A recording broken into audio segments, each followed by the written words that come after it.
I don't know who needs to hear this, but break up with your therapist. Now, don't get me wrong, I am a huge advocate for therapy, and I've gone to therapy myself. I think it can be a wonderful thing. I feel like it can be beneficial for anybody, even if your mental health that you would consider it's in pretty good condition. I feel like it's helpful for everyone. However, there are a couple of reasons that maybe it might be time to stop. Number one, finding a good therapist, finding one that really resonates with you, that you really click with, you really vibe with. It's kind of like dating or, just meeting people and making connections and making solid friendships. Bottom line is, we're not going to be friends with everybody. And as for dating, I mean, unless you're like a polygamist or something, chances are more than likely you're not going to have more than one significant other. But that doesn't mean that makes other people bad or that you don't like other people or anything. It's just you know who your people are and you know who they're not, whether it's in friendships or in romance. And I feel like it's very much the same when it comes to therapy. Every therapist kind of has their own unique approach, and every client is a little different. As Tinkerbell agrees, she's whining in the background. I don't know if you hear her. But I feel like there may be some of you here who may be kind of holding on, and you might be kind of like push your way through. But I want to give you permission. You should give yourself permission. You don't need permission from me. You don't need permission from anybody. But if you feel you need to give yourself permission to let yourself off the hook, go ahead and give yourself that permission. So yeah, you just may be ready to move on, and that's okay. And that doesn't mean that your therapist was a bad therapist or that their work wasn't good or anything like that. It just may not be the right match, and that's okay. Another reason it may be time to move on may simply be because therapy in that moment, in that current season of your life, may not necessarily be the best option. And I say this from a place of recently having gone through this process and this discussion for myself. I recently sent my therapist a breakup email, I guess you could say. And my therapist is a really great person. Definitely no issues with him at all. But I just felt that it was time for me to move on. And I had also done therapy previous with a different therapist before him, where I felt there was a stronger resonance with.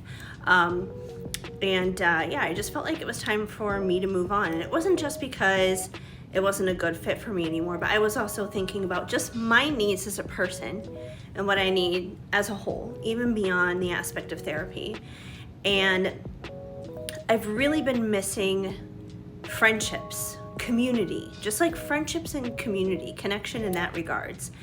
And sometimes it's not always about therapy. It's just about getting out there and connecting with others and having fun and living life and sharing in that, right?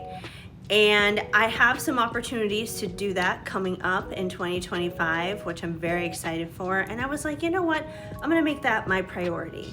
I don't expect this new community or new friendships to fix me, quote unquote, or be any kind of replacement for therapy, because it's definitely not. However, I do feel like it's going to be beneficial just to my own mental health and well-being and my own personal growth and development, my healing in a different direction. And sometimes you may get to that point too where you're just like, you know what, I don't even know if therapy is what I need. I may need to go and do X, Y, and Z. I may need to go do something else entirely, because that's just where my healing journey is at. So whether you simply need to find a different therapist that resonates with you better all the way around, or you just want to find a different direction altogether rather than traditional therapy, consider this your little reminder video that you are a free agent, that you have your own free will and your own mind and your own emotions. And if those are things you want to explore, let yourself off the hook, give yourself the permission to do that. And I know for myself, one of the reasons I hung on to things with my therapist for a while is I was doing it under the guise of trying to stay open-minded, which I was open-minded, but I think I stayed in that space too long trying to make it work. Almost wanting to like force it within myself to work in a sense. And, you know, it's fine to be open-minded. It's fine to give things a fair chance, but also know when you've hit the limit on that is what it comes down to. So you don't keep on trying to force something to click that isn't necessarily going to click. You can always go back again if the other route you're trying or the other therapist you're trying doesn't work out. You know, that could happen too. And then you may be like, you know what?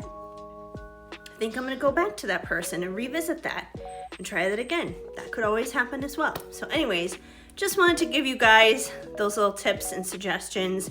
Not that you were asking for them, but I'm assuming if you're scrolling along and I popped up, that maybe this popped up in your FYP for a reason, and maybe this was a message that you needed to hear, and I figured maybe sharing a little bit of my own story in conjunction to that may help you in making your own decisions. Anyways, if you are in therapy, if you are on a healing journey, a journey of personal growth, development within yourself and that kind of stuff, let me know what you're doing. If you're not doing therapy, what are things that do help you in terms of your mental health?